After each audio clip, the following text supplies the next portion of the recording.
Welcome to Weekly Investment Podcast bersama saya Ferdiansyah Putra dari Eastspring Investment Indonesia untuk Prudential Indonesia. Hingga saat ini, banyak negara masih berjibaku dalam menangani pandemi COVID-19.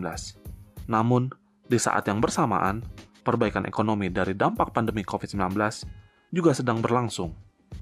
Proses perbaikan ekonomi ini tidaklah mulus, dan beberapa tantangan masih harus dihadapi agar ekonomi dapat kembali pulih. Pada saat ini, beberapa tantangan utama dalam perbaikan ekonomi adalah munculnya varian Delta yang mudah menular, gangguan pada rantai pasokan yang meluas, dan juga inflasi yang mulai merangkak naik, yang berisiko menjadi hambatan bagi ekonomi dunia. International Monetary Fund atau IMF menyoroti beberapa tantangan tersebut dalam laporan yang dirilis baru-baru ini. IMF menyatakan bahwa momentum pemulihan ekonomi telah melemah ketika COVID-19 varian Delta yang sangat menular menghentikan kembalinya aktivitas normal.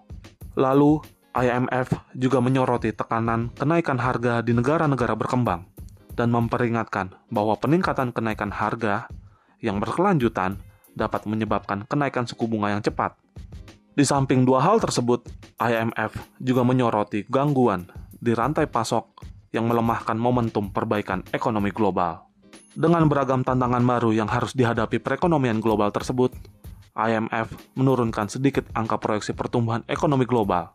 Dari perkiraan pada Juli 2021 yang lalu berada di angka 6%, turun menjadi 5,9% pada laporan terbaru di Oktober 2021. Di samping menurunkan sedikit angka proyeksi pertumbuhan ekonomi dunia, IMF turut menurunkan proyeksi pertumbuhan ekonomi Indonesia. Tahun ini, IMF memperkirakan proyeksi pertumbuhan ekonomi Indonesia menjadi sebesar 3,2%, turun 0,7% dibandingkan proyeksi sebelumnya. Namun, penurunan angka proyeksi pertumbuhan ekonomi Indonesia tidak sedalam koreksi negara ASEAN lainnya, yakni Thailand yang diproyeksi lebih rendah 1%, Malaysia lebih rendah 1,2%, Filipina lebih rendah 2,2%, dan Vietnam lebih rendah 2,7%. Demikian Weekly Investment Podcast mengenai tantangan perbaikan ekonomi dari dampak pandemi.